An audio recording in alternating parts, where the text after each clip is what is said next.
Hey, okay, so I'll make this video super short so I won't take up much of your time. So opening day will be March 30th, which is Wednesday. I'll start conducting visits. So if you can be sure to have looked at your otoscope, watch the video that I sent on technique. Lori and Tracy are going over like a formal education piece to send to y'all on that. And also your rapid strep tests, if you can get those out and look at the directions on how to perform those. I don't have directions to give you on that specific strep kit because I sent those to y'all and I don't have one at my house. So if you have questions, let me know. And then as far as the process of how visits will go, the patient will schedule online with me and then I will conduct the telemedicine visit, and then I'll decide if they need a concierge visit and what lab tests they may need or an otoscope exam. From there, I'll write an order in the chart, and then I will put in the patient's name, their lab orders, their information in a Google spreadsheet that I will share with you. And I'll send you a screenshot of what that looks like. It will have, each of you will have your own separate Google spreadsheet. So you'll have your individual spreadsheet. I'll put in the information. I'll text you and say order in. So that way then you know I'll go look at the Google spreadsheet. I'll see who I need to go see their address, see the lab order, and then there will be a column to enter the result. Once you see the patient and enter the result, I'll be able to see that on the spreadsheet, and then I will call the family to go over the result and the treatment plan from there. So your process will be, once you get the order, you go to the patient's house and then obviously introduce yourself, tell them what you're going to do, and then you'll collect the lab, you'll do the otoscope exam, whatever needs to be done, and then you'll tell the parents that you will let me know the results and they will get a call from me to go over those. That way I can explain everything. Now, of course, if you have you'll have the lab results right when you run them because it's a rapid test. So you can say, this is positive for strep, this is positive for RSV, whatever it may be. And then I'll talk to the parents about the diagnosis. That way, you know, they don't ask tons of questions and then you're like, oh, I don't know, even though y'all will know all about the diagnoses. But I can do that. And then as far as the otoscope exam goes, you'll get that video and you'll send it to me so I can look at that, and then I'll give the parents a call on that.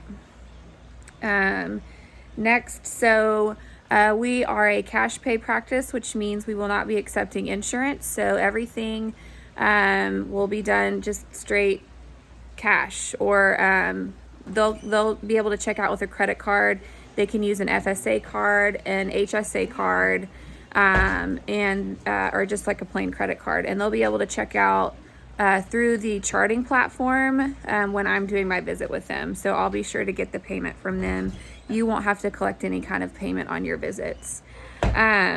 I'll also be able to give them a receipt. So if the patient then wants to go and turn in that receipt to insurance to see if they're reimbursed, that's up to them. But we won't be doing anything with insurance, and I don't plan on doing anything with insurance in the future either. So as far as prices go, I've posted all the prices like in the social media, like in the slides with all of the services that we offer. The nurse concierge visits will be $75 flat fee for you to go and do the house visit, and that will include an otoscope exam, and then each lab will have a separate charge. Like I've mentioned, I'm going to keep those lab orders as cheap as possible. I'm not looking to make money off of the lab itself, and so we should be able to offer better pricing than really anybody, and even with insurance. So hopefully that will be the case. As far as kind of getting the word out, if y'all can tell your family and your friends, and then also post on your local pages. I know most of you have already done this, and I really appreciate it. Just getting the word out there so we can, you know, ramp things up and get busy from the very beginning. I don't expect to be as busy this time of year as we will be in the winter, but the more visits we have, the more popular we are, you know, the more y'all get paid and the more kids that we can help. And I'm really hoping and working for this to be a success. So I really appreciate if y'all continue to spread the word. And then if you haven't sent me your bio, if you'll do that so I can share and introduce y'all. I'm wanting to kind of keep that family-oriented, mom-oriented environment on social media to be able to introduce y'all. Frequently asked questions. Morgan and Marley have asked me some really good questions. Lori has too.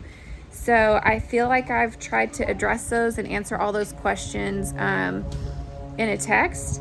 Let me just pull up some of those real quick. So Lori had asked about who would be training y'all on things. And so for the otoscope exam, I sent that video out. And then, like I said, Lori and Tracy are working on something a little bit more formal. And then for the labs, y'all can follow the instructions in the kit. And as far as what's in your scope of practice, running the labs and also doing the otoscope video is in your scope of practice. School-based programs actually utilize school nurses to do the same type thing with otoscope exams, so definitely within nurses' scope of practice. Let's see. I have a collaborative physician. He's a family practice physician, and his name is Dr. Ferguson. He will not be seeing patients directly. He will not have anything to do with the business, but he's available to me if I have any questions or concerns. He's always available to me by text, email, phone call, and he and I will have monthly meetings to review patient charts. So everything is legally sound and the way it's supposed to be with, Texas, the way that nurse practitioners can practice and all that kind of stuff. So if people ask. Let's see. The things that we cover are also in one of my slides for pediatric sick visits for diagnoses. So basically cough, congestion, runny nose, like cold, stomach bug, sore throats, fever, snoring, conjunctivitis, sore throat, allergies, general newborn wellness, breastfeeding, formula feeding, sleep concerns, cuts, scrapes, skin issues, and then there's a sibling discount. So if I'm seeing a family and there's 3 kids, the first kid is $125 for the sick visit. The second 2 are going to be $75 a piece. And then, of course, I'll have the functional medicine visits as well, which will be a total wellness comprehensive visit.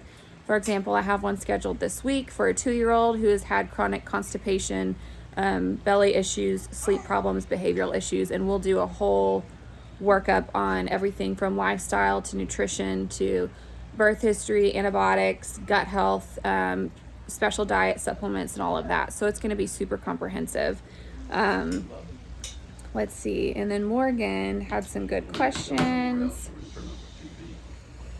I'm almost done. So insurance, will not be taking insurance, and I don't plan on it. Why not pediatrician when a sick visit is less for someone with insurance? So actually, we may be cheaper than some people pay with a copay with insurance.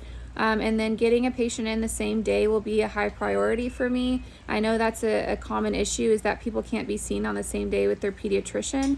And so if I don't have a spot available, I'm going to encourage people to send me a message or send you a message, reach out so I can accommodate them, whether that's I'll open up a time during Sloan's nap time, I'll open up a time once Kyle gets home, once kids are in bed, whatever it is, so that I can see a patient the same day. That's going to be a big priority for me. And then obviously the convenience of staying at home in the comfort of your own home. Kids don't have to be in a waiting room around other sick kids and being exposed to other illnesses, and